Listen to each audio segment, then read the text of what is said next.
Halo sahabatku yang dikasih di dalam Tuhan, jumpa lagi bersama saya John Sung, Jesus My Savior. Sahabatku yang dikasih di dalam Tuhan, viral video mengenai seorang perempuan berjilbab, ya, ASN dari kota Bekasi. Ya, dia berteriak-teriak, wah ini ibadah, ini bukan tempat rumah ibadah, ini harus ada izin ibadah, segala macam. Akhirnya menjadi viral dan berakhir dengan permintaan maaf.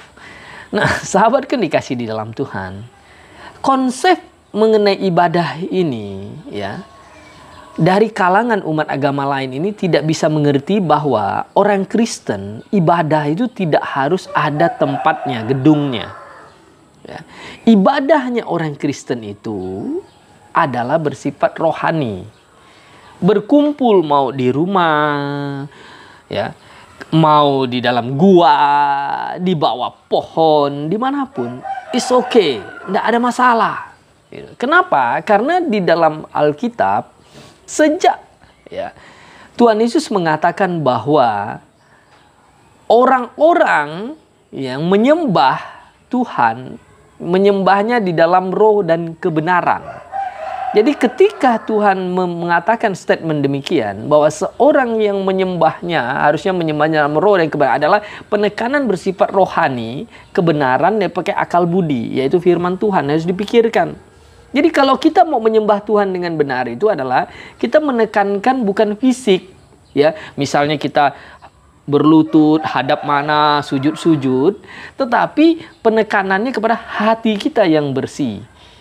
Hati kita yang sungguh tulus, murni untuk menyembah Tuhan. Bukan penekanannya kepada barang yang masuk ke dalam perut kita, lalu mengotori perut kita, lalu kita jadi berdosa, jadi haram lagi. Itu di dalam perjanjian lama. Dulu orang umat Israel itu melakukannya itu. Tapi orang Kristen sejati tidak melakukannya itu. Ya. Nah, orang Kristen sejati itu menyembah Tuhan, ya, setiap saat hidupnya, dimanapun tempatnya, dia adalah menyembah Tuhan. Menyembah Tuhan itu artinya wujud kita taat kepada perintahnya, menjauhi larangannya, ya. Jangan berbuat dosa, tapi hidup berkenan kepadanya. Itu yang benar. Mengenai kita mau berdoanya di rumah kah, di dalam mobil kah, di bawah tenda kah, di bawah gua, jemaat mula-mula, Kristen mula-mula melakukannya karena mereka diburu, dikejar-kejar, mau dianiaya. Mereka bersembunyi di dalam katakombe, kuburan bawah tanah. Mereka bersekutu sambil berdoa di sana, bernyanyi, baca firman, baca Alkitab.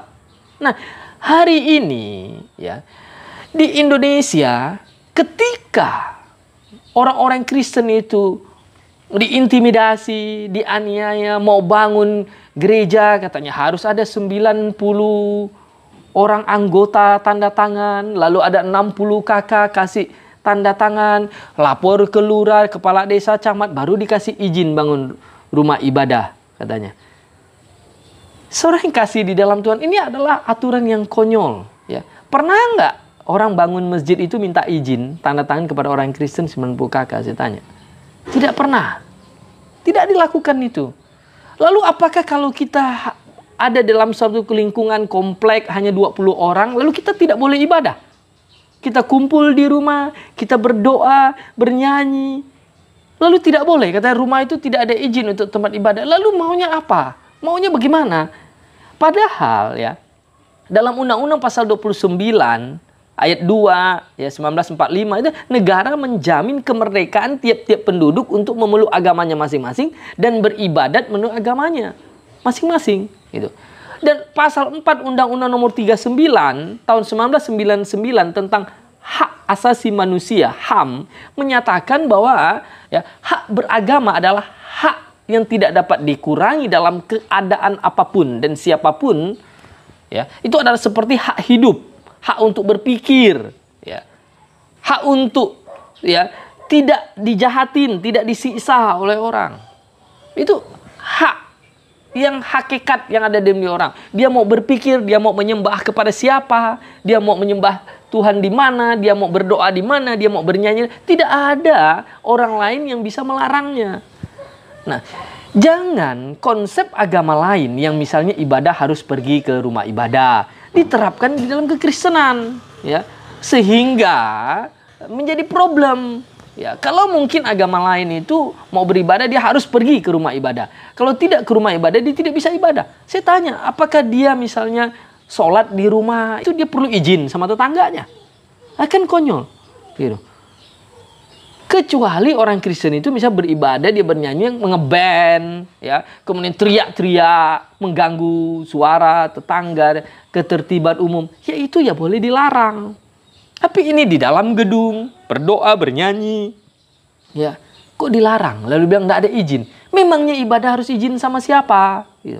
Disinilah otak para orang-orang yang beragama yang bodoh, yang fanatik dan tidak pakai berpikir, mengakibatkan akhirnya apa?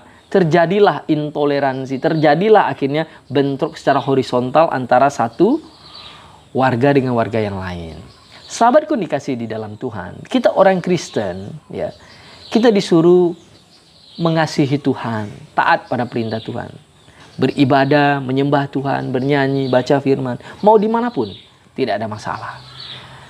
Tetap semangat, jangan pernah kendor, jangan pernah takut dengan manusia-manusia yang hanya dapat, ya, membunuh tubuh jasmani, tetapi tidak sanggup membinasakan jiwamu. Takutlah kepada Allah, Tuhan Yesus, Juru Selamat umat manusia, Dia yang telah menyelamatkanmu dan Dia telah menebus dosa-dosamu. Jangan padamkan roh, terus berjuang dan beribadah kepada Tuhan dimanapun Anda berada. Bersama saya John Sung, Jesus my Savior.